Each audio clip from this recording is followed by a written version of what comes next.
Hey, everybody. Fascinating discussion today as we dig deep into the world of identity and access management in healthcare, a topic that should be important to us all. Joel, how are you? I'm doing well, Evan. How are you? Doing great. Thanks so much for being here. I know you're a busy guy these days, lots of work to do, but maybe introduce yourself and the vision, the mission at Imprivata. Yeah, so I'm Joel Burleson-Davis. I'm the senior vice president of engineering at Imprivata, who is focused on identity and access management.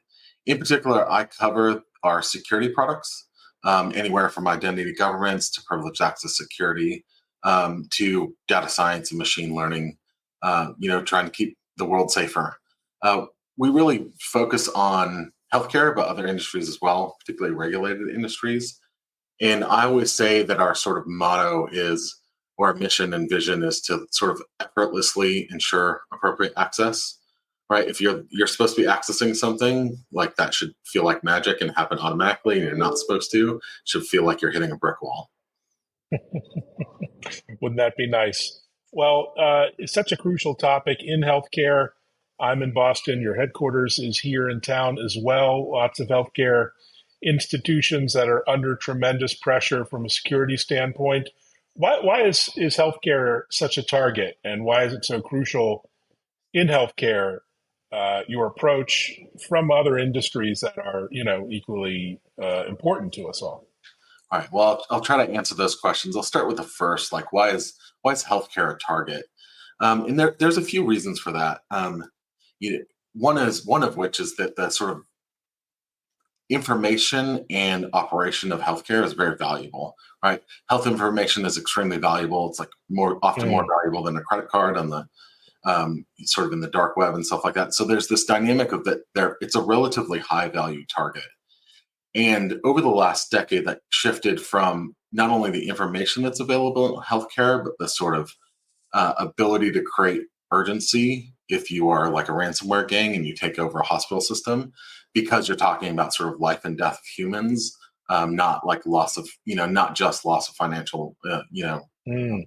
loss of money from, taking down a bank or something like that. You're like messing with life and death, and that really creates urgency. And so, malicious gangs like ransomware gangs have found pretty good success because that creates and us, of course, obviously it's like if ransomware is taking down a hospital, you want to get that up and running as fast as possible so like babies in NICU don't die and things like that. So there's a real sort of urgency dynamic there. And sort of the other reason that healthcare is a good target is that there is a wide diversity and fracturing of the technology stack there. Anywhere from legacy technology that was deployed 20 years ago to like absolutely brand new technology, which creates a really easier or broader sort of attack surface for sort of malicious actors to go after. And if you think about other industries, many other industries don't have the sort of longevity that healthcare does. Right? There's literally some hospitals that have been operating in that Mm, building for 150 years and stuff like that. So amazing. that also creates a lot of sort of technical debt. And so that mix makes it a really valuable and key target for sort of malicious actors. Yeah, absolutely. So many vendors, dozens Mhm. of vendors in a typical healthcare system, IT complexity, all that stuff. So, putting the tech aside, I mean, how should leaders rethink their strategy? Let's say before they start talking technology and implementations and all that good stuff that we like to dwell on. Yeah, yeah. The other, very specifically talking about this is, having just talking about the why this is such a big target. If you're a CISO or a leader inside of a healthcare organization, you sort of go, "Oh no, let's drop as much security into this operation as possible because we're a huge target." But again, you can't really do that because you're talking about providing healthcare. You're talking about nurses, not software developers, sort of being the end users that sort of bear the burden of all of these security measures. And so, when you think about needing to solve this real problem of needing much more enhanced security and more enhanced authentication around accessing privileged information, all sorts of stuff, um, you have to be able to do it without pushing that burden of security onto end users like radiologists and nurses and doctors. So the focus really should be sort of solving that security problem without, putting undue burden back on that sort of end user workforce, and that creates a pretty big challenge. Well, it's a great goal, and we love our nurses and doctors, and they're certainly overwhelmed from all sides. A lot of burnout, not Right. just from IT and applications and tech, but Yeah. from all, patient care. So that's Right. an excellent goal. Right. Like if you Let's have shift. I was going to say, if you have a nurse that's on a 12-hour shift and, one person's died in the ER, and, she realizes that she spent an hour putting in passwords or, on, complex tech stacks and stuff like that, you're going to just explode their brain, and they're going to figure out a way around that because they don't want to put up with that. They want to help people. Yeah, I love that philosophy. So how do you help make it easy for clinicians without compromising on security in broad strokes? Like, what are some of the big Yeah. ideas? So the approach that we have is trying to fundamentally understand the workflow and the work that those end users do. Here at Imprivata, we actually have an entire clinical team of pharmacologists and nurses and doctors that actually go walk the floors with our customers to understand how people are using this technology, and then that is fed back into our product organization. So good examples of this, we have some for our single sign-on product. We realized that there's this super deep technology stack of, you have to log into your workstation, you have to log into the virtual environment, you have to log into the application, and then inside the application are additional logins. All of those have to meet security standards. All of them have to be unique, right? So if you think about it, you have a nurse trying to log a vital sign into a EMR, and they may have to put in 4 to 5 different 16-character passwords. And so which is just maddening, which is why they post-it note onto the screen. Here are the 4 passwords you need to know, and generic logins and all sorts of stuff. So one of the things that we did there was to sort of take all of that and just fill those passwords with them. They can log in with a badge, and then we will take that, identify them, badge plus password once, and fill that across the stack. So they don't ever have to touch it. The authentication window comes up in their EMR, we can fill that in. So they just stop touching that. That's been great. And then as well as on the other side of that, for talking about this sort of vendor ecosystem, we've created a platform where sort of vendors, if you're a MRI vendor or if you're a EMR vendor, you sort of have one-click access without additional privileges, without knowing passwords, with employment verification and MFA, one-click access into remotely into a healthcare system, so that you can sort of focus and get to work. If systems are down, getting them back up. If systems work, getting them back up. And so we're really focused on making sure that anybody interacting with the systems, security is there and friction goes away as much as possible. All wonderful goals. So, I love speaking with people like yourself who are in engineering. You're not in marketing, no disrespect to the marketing people, but Yeah. but all the buzzwords these days are around AI and ML. It's in every discussion and presentation and meeting. But practically speaking, how do you foresee AI and ML improving identity and access management approaches in healthcare? I think it's going to be an incredibly useful tool. You do have to be careful and mindful of what you do. I mean, there are privacy and security standards around using health information to feed large language models that are on the public internet. Right? That's a no-no according to HIPAA. But any tool like that, or any sort of new technology that emerges, we people, and we have as well, will find good uses for it. A few of the things that we've done that's pretty interesting is to leverage purpose-built models, neural networks and machine learning, for sort of the analysis of who's accessing patient records to see if there's policy violations. Another one is who is accessing drug cabinets, and are they really dispensing, the proper opiates to the patient, or are they diverting that and stealing those, right? Leveraging machine learning and AI to solve these really interesting and hard cases to solve with sort of normal engineering. And we've done that, and we will continue to sort of do stuff like that. And that's been very useful. Um, the some of the buzz around ChatGPT and large language models and all that stuff is going to be interesting, but I see like we have to get a little further into the dynamics around privacy, and accessing some of this most sensitive information for humans, inputting that in some sort of public database. So I think that will be some time coming. And I know there's like legislation around figuring out how to do that. And there are customers that we've worked with that are trying to stand up private large language models to sort of circumvent that, like house in their own data center an LLM so that they can actually process, patient health records. And that's got, I think, some promise. Fantastic. Well, great opportunity on an optimistic note. And we're also seeing the world of work is so different now, post-pandemic, than it was even, a few years ago with telehealth and telemedicine and, remote patient monitoring and specialists moving around different Right. healthcare systems. How do you think about the security challenges in this new world of remote access and wearables and remote hospital at home and, all of these different modalities? Yeah. I mean, I think, number one, my first response is like a security and engineer is like freak out a little bit. And I bet a lot of people did that when, suddenly the organizations and, parts of your, hospital or your organization that had never worked from home, like overnight is working remotely. And many people sort of stayed that way. And so it's like, oh, there's a massive explosion of like the attack surface. Are we really set up to support, people remotely and vendors remotely and access to this protected information remotely?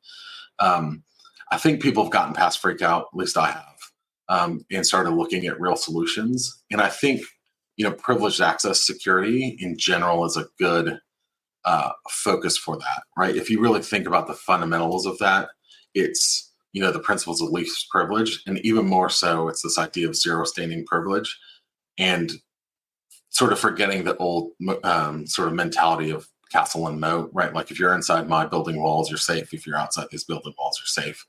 And sort of building newer modern security infrastructure on those principles of sort of zero standing privilege and principle of least privilege, and really thinking about who's accessing what, right? What is the identity accessing the sort of asset? Is that a super important critical asset that's protected information?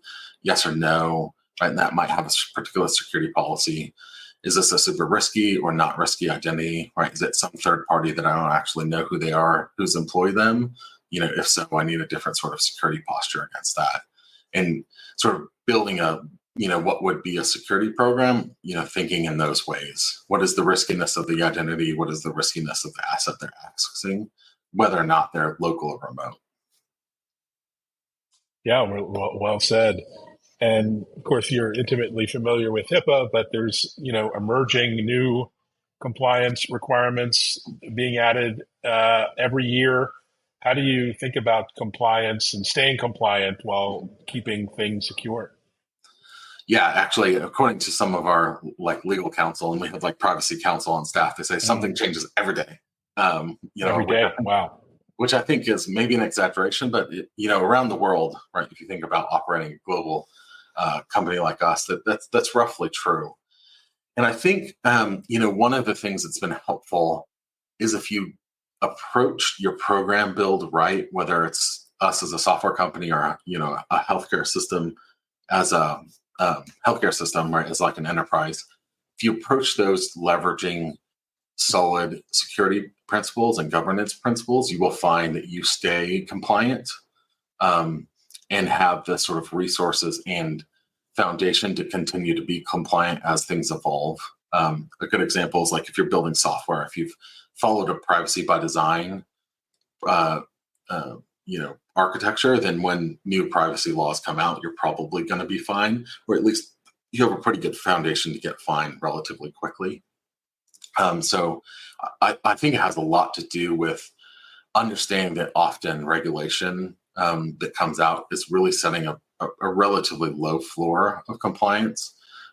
that most people will get by if they're following really, good principles of sort of governance and security, or at least they will have a foundation to meet those requirements if they did follow those.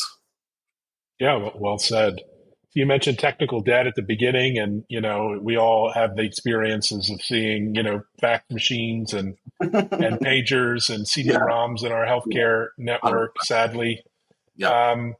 how do you think about all that legacy technology and not a lot of free money floating around in healthcare to just upgrade Yeah. and move to the next big thing? How do you work with legacy systems to improve identity management when there's all of Yeah. this ancient history still to deal with?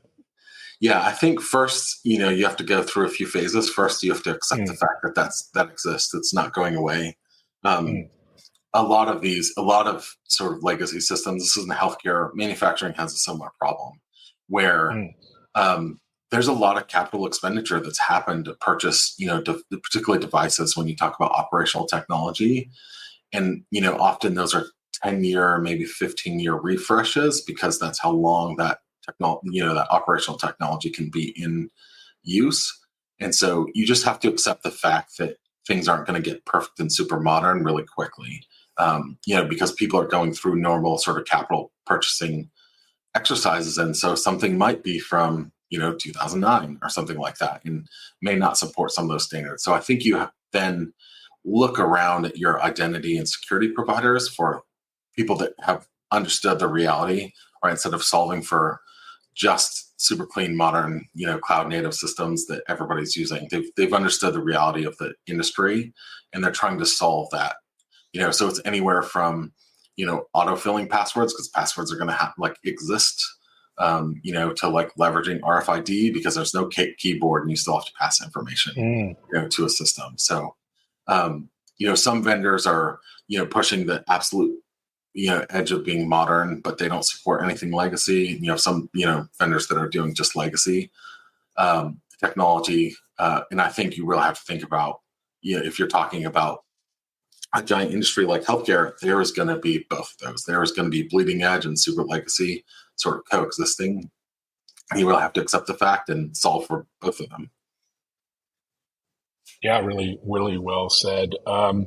So for healthcare leaders looking to revamp their, integrated access management strategy or Mm-hmm. discipline, where do you start? Is there like an IAM for dummies book that you can recommend, or, Yeah. what are the baby steps, first steps towards really upgrading or renewing their approach here? Yeah, it's always, it's like baby steps. Always start slow.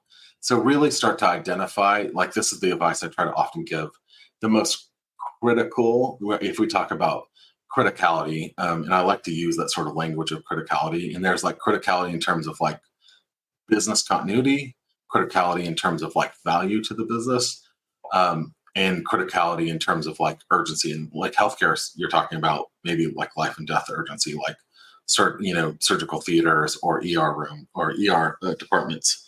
And so, really start thinking about what are your critical users, your critical assets, and solve those first. Those are going to be the first ones to solve. A good example is passwords and nurses don't mix very well. So like solve that maybe. And so you can get them back to taking care of patients and not worrying about their, 5 to 6 different 16 character, number, letter, symbol, capitalization sort of password. And on the security side, right, like we all know that, between passwords and like the, really large third-party vendor ecosystem, those are like the number one reasons that you're going to get breached. So then, solve for that first, right? If you can solve on the security side for the number one reason you might get breached, which is third parties, and if you can solve on the sort of, critical workflow side in terms of frontline workers, like you get pretty far pretty fast. And then you work back, once you've figured out your priority or your hierarchy of criticality, you just, one step after the other, right? Do one, do the next. And, as your program matures over time, you will get there. Oh, well done. Well, that's advice we can all on board. What are you looking forward to the rest of this year, personally, professionally? I know there's a lot going on in the industry. What's on your radar? What's on my radar for the most part is sort of more of this, how do we make, and this is what my teams are working on as well. It's like, how do we accelerate security to keep sort of malicious actors at bay and, keep people from, cursing our name every time they see our logo or something like that, right? Like, how do we not pass the security burden onto end users, which is something that's really happened. I like the fact that like ransomware gangs, right? Like the ransomware has become such a sort of scourge upon the entire world that like, how do you like start improving security without just crushing end users? And so figuring out ways to do that. We recently joined the FIDO Alliance, and we're working a lot on passwordless, and that's all cool technology. And sort of incorporating that in, those technologies of super enhanced security, right? Unlocking a cryptographic key with your face, and that logs you into a system versus a password, right? That's like super cool.